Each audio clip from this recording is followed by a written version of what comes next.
I have a question actually. Can you read, fellow readers, can you read when you're sick?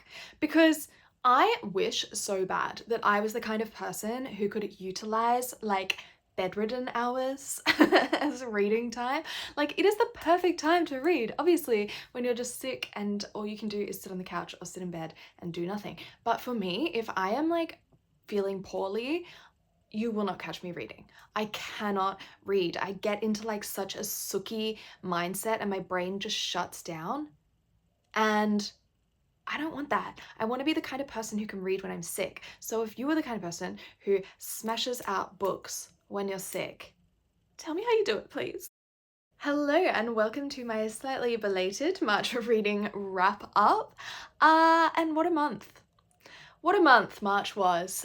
It was a fucking roller coaster, not gonna lie. It was supposed to be such a lovely month.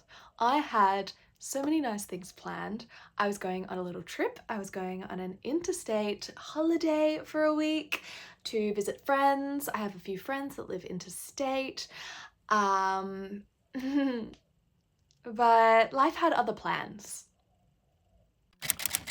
So because of this incident, which I will tell you about later, you're here for a book wrap up. That's what I'm going to give you first. But because of this incident, I did end up losing like 2 odd weeks of reading time in March. I did end up kind of smashing out about 3 books in 3 days to try and make up for lost time. I'm still very much in this like reading goal mindset of trying to read at least a book a week and feeling like not a failure because that's dramatic, but like, you know what I mean? Feeling like I'm not doing a good job if I don't read that much. I mean, I still even am at the point where I feel like a book a week is not a lot. Like I'm looking at these 4 books and I'm like, yeah, that's nothing. Who am I to call myself a book content creator when I hardly read anything at all? It's so silly. But anyways, we're gonna jump into the wrap up. I'm gonna tell you about these 4 books that I read. They actually are all pretty good. It ended up being, despite everything, quite a good reading month. The first book that I read in March, and let me just say this, I know that I've made a lot of content, especially on TikTok, talking about how I don't read books written by men. I'm sure that most people know that that's a joke, but I would just like to say, for the record, I do read books written by men occasionally. Of course I do. And so the first book that I read in March was Poor Things by Alistair Gray. Now this is such a weird little book. It is so very strange, and if you've seen the movie, I suppose that comes as no surprise, but I don't think even the movie prepared me for how bizarre this book is. It is so absurd. It is pleasantly surprisingly, really quite full of very radical political commentary, which was fascinating and really quite enjoyable. There's also a lot of very satirical humor. It's quite a clever little book. Now, I will say that I did find, despite all of that, that this book kind of required a bit of patience. And again, I do want to take into consideration the fact that I had seen the film, so a lot of what I was reading was not necessarily new information, but I felt like a lot of what I was reading was information that, regardless of my already knowing the plot, like a lot of it was inconsequential. A lot of it is just like ramblings and just like weird kind of tangents that characters go on, and like kind of history background stuff that doesn't really matter. There's a lot to kind of get through that I think is quite inconsequential. That being said, it does all contribute to the vibe. It does all contribute to the overall weirdness of this book. But I think it could be tighter. It could be a lot tighter. I will say I do not usually read something that I have already seen. I will watch something I've read every single day, but I don't like reading a book that I know the plot of because I've already watched it. Like, it just doesn't do it for me. The only reason I'll do that is if I really want to get more into the character's mind. Like after I watched Gone Girl, I went and bought the book and read it because I was like, I need I need more. I need to get inside this lady's brain. This is crazy. Anyway, I digress. With this, I really wanted to read the book first, but I actually won this little Instagram giveaway with Bloomsbury where they were giving away the book and a double pass to the movie. And they sent the movie tickets way before they sent the book. Like, I actually thought that they'd forgot to send the book. Like, it got to that point. So I kind of had no choice. I had the tickets. It was going to not be in cinemas anymore, so I went to see the movie first. And let me say this, I still really enjoyed the experience of reading this book, even though I knew what happened. And there is like, essentially like an epilogue of sorts, like some bonus story at the end of the book that is completely omitted from the film. So that it's actually very juicy, very interesting, because it's like, oh, that was, I think it's worth reading just for that, because that's juicy. But yeah, if you are wondering, like you've seen the film and you're wondering if you should read the book, like, you don't have to because you know what the story is. But if you're tempted, I think it's still worth it. It's still a good time. And yeah, there's that bonus information to look forward to. Actually, somebody did ask me if I would recommend reading the book or watching the movie first. And I mean, I can't speak for reading the book first and then seeing the movie. That was not my experience. But I actually cannot even imagine what the experience of reading this book would be without the context of the movie. Like, obviously, visually, it aided my experience hugely, but I guess it just kind of set up my expectations for how weird it was going to be as well. I cannot imagine going into this book with just like zero context, zero information. So if somebody has done that, I would love to know what your experience is, because my thoughts are that I actually enjoyed it more thanks to having seen the film. Now, people who've been following me for like a few years may have seen me talk about Hilda Hinton's work. It's like this very wholesome, very understated Australian fiction that I just adore. It's kind of mumsy. It's not really talked about on book socials that much, not in this sphere anyway. But the second book that I read in March had the exact same vibes as Hilda Hinton's books, and I smashed it out in 24 hours. Kind of, sort of, maybe, but probably not by Imbi Nimi. This just showed up on my doorstep one day, which is very fitting if you've read it and you get it. Now, I will say, unsolicited book mail can be very hit and miss, but Penguin took a chance. They said, I know you will like this. And I will admit as well that I did take one look at this and go, it's not something I would pick up. It's not something that I would really even look twice at in a bookstore. It just, do you know what I mean? This gives off of a certain vibe, and Hilda Hinton's books give off the exact same vibe, right?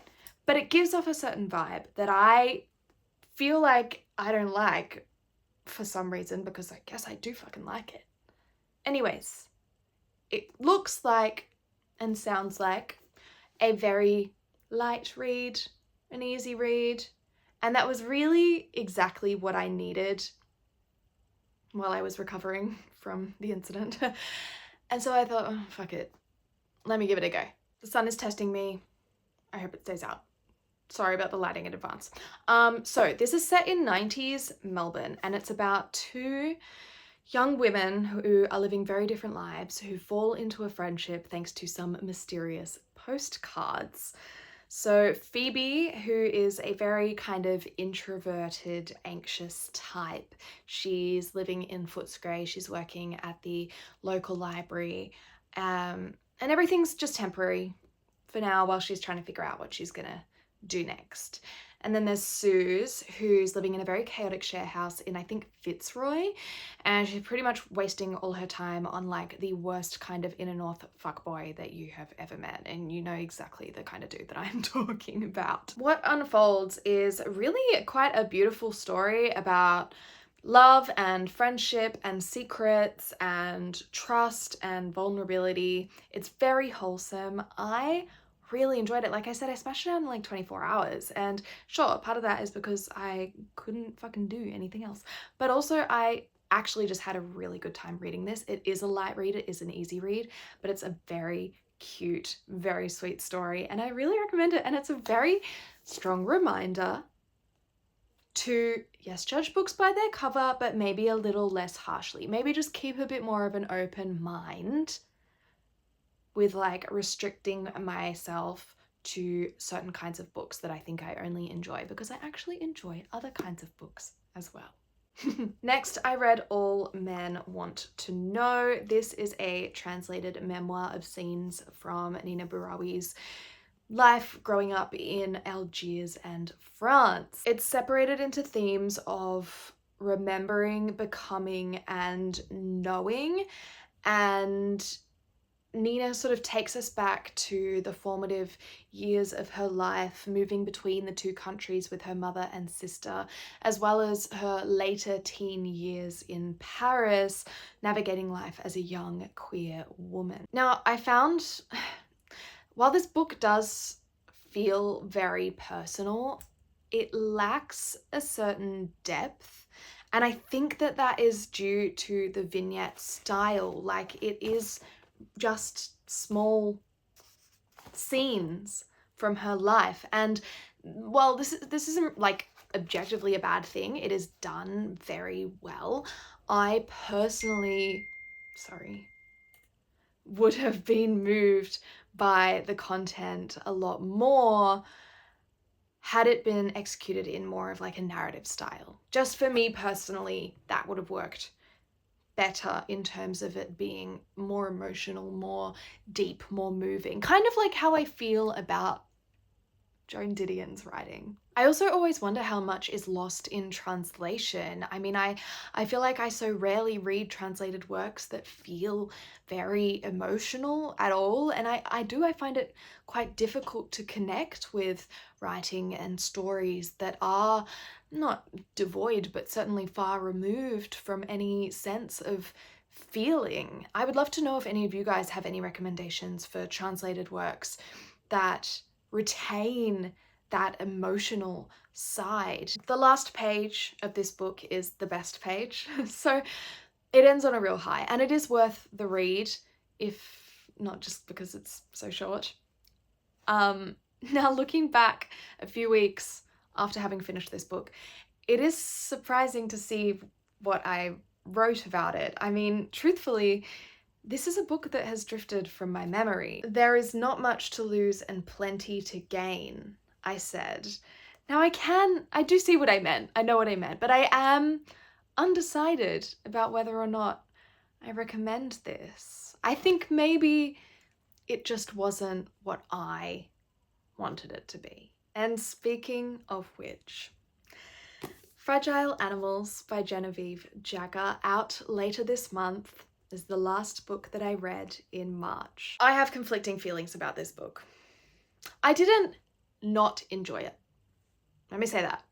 But I'm gonna read you this sentence right here so that I can position you where I was, how I felt, what I was thinking when I went into this book, okay? It says, when an ex-Catholic woman develops a sexual relationship with a vampire, she is forced to confront the memories that haunt her religious past.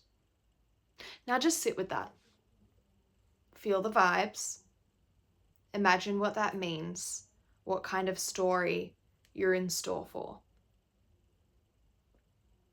It's juicy, right? Doesn't that sound so good? Unfortunately, this does not do what it suggests on the box. Yes, it is about a young ex-Catholic woman. She does travel to a small, quiet, sleepy Scottish town. And she does meet a weird old dude who says he's a vampire. And they talk. And they talk. And they walk. And they talk. What this lacked for me was juice, depravity, depth. You know, I expected more, a lot more from this ex-Catholic vampire sexual relationship. And not to spoil anything, I think this is just managing expectations.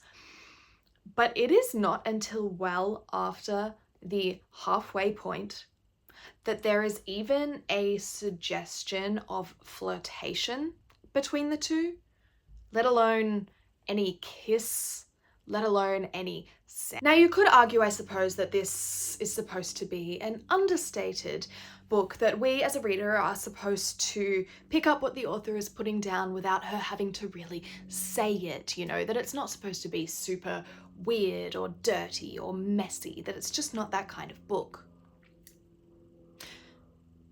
To that I say, if that were the case, there would not be a half-page description of the protagonist taking a shit. You cannot convince me that Genevieve didn't want to write an edgy book. Now, I really enjoyed the setting, the sleepy Scottish town. I think visually this book is very strong. I could picture, there are a couple of side characters that I could picture really clearly, actually. But I wanted a lot more from the two main characters. This, unfortunately, is not a story about a torrid affair between an ex-Catholic woman and a vampire.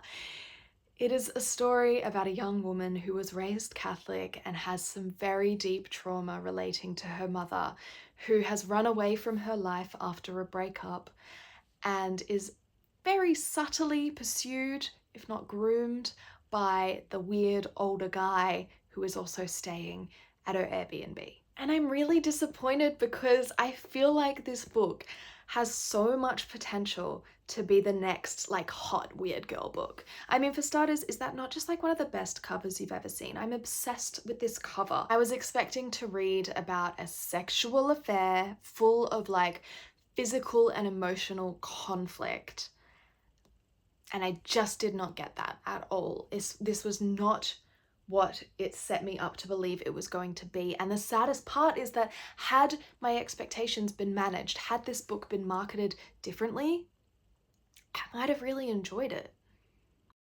So there you have it, the 4 books that I read in March.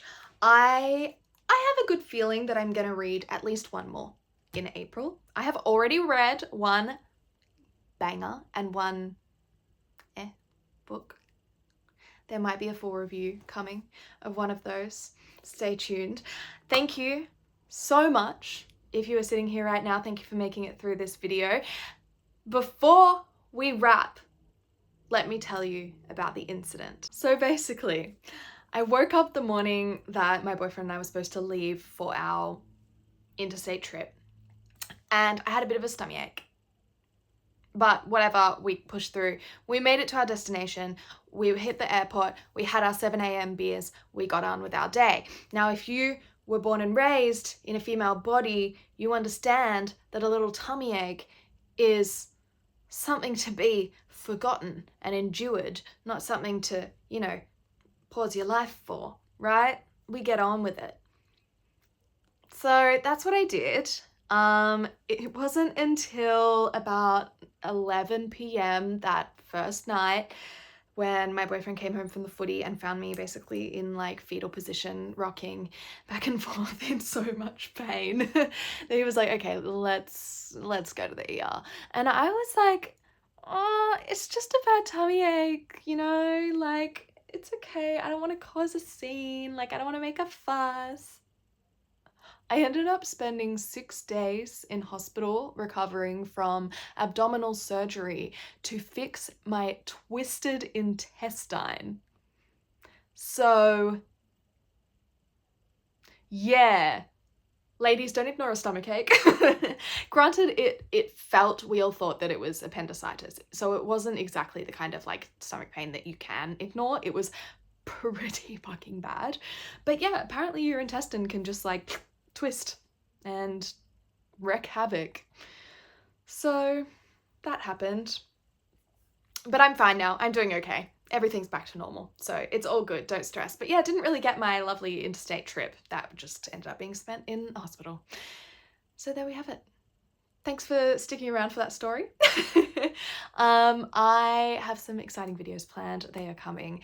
And yeah, thank you so much. I love you. And I'll see you in the next one. Bye.